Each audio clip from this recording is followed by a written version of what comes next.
release policy, so now thousands of asylum seekers who would have been out on bond will now be detained. The ACLU says it plans to sue the Justice Department, saying this ruling is the latest attempt by this administration to punish asylum seekers for seeking refuge in the United States.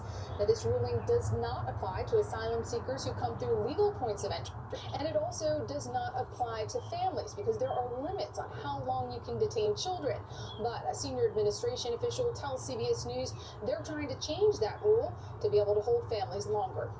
You'll probably keep hearing that the detention centers are already overcrowded, right at capacity. So what's going to happen with that?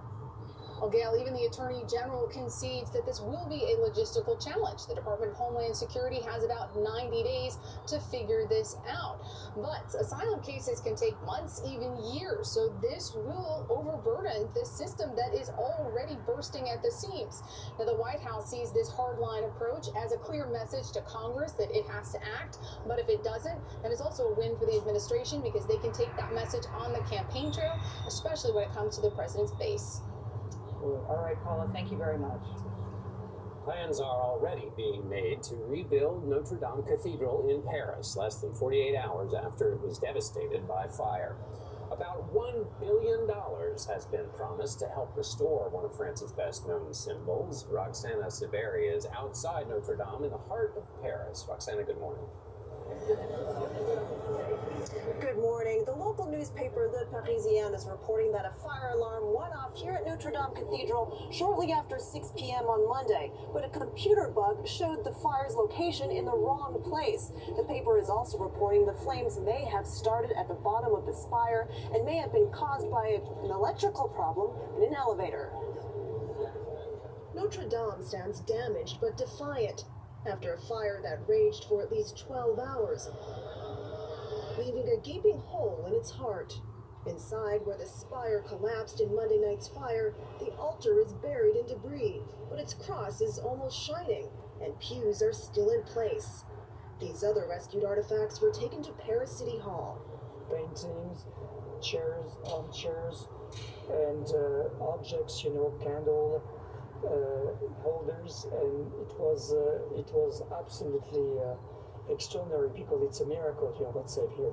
Saved, the French government says, by brave firefighters who risked their lives to fight the flames. French President Emmanuel Macron hailed them as heroes and vowed to rebuild the 8th century-old cathedral within 5 years. There's still some features that are architectural historian Tricia Meehan told us the time it takes to restore the Gothic cathedral depends on the extent of the damage. If in the end the stone structure's been compromised, that's a whole other ballgame. How long could that take to rebuild? If they even decide to rebuild it, it would take a really long time because we're talking about a lot of hand labor. So decades? Yeah. As France mourns, many people here are praying that however long it takes, Notre Dame will rise again. And cathedrals across the country, to show solidarity, plan to ring their bells tonight, marking 48 hours since the fire began. Catholic leaders here hope the bells will be heard beyond France's borders, just as seeds of the devastation here have resonated across the world. Nora? We have indeed. Roxana Saberi in Paris, thank you. A new accuser is coming forward in the high-profile case against billionaire investor Jeffrey Epstein.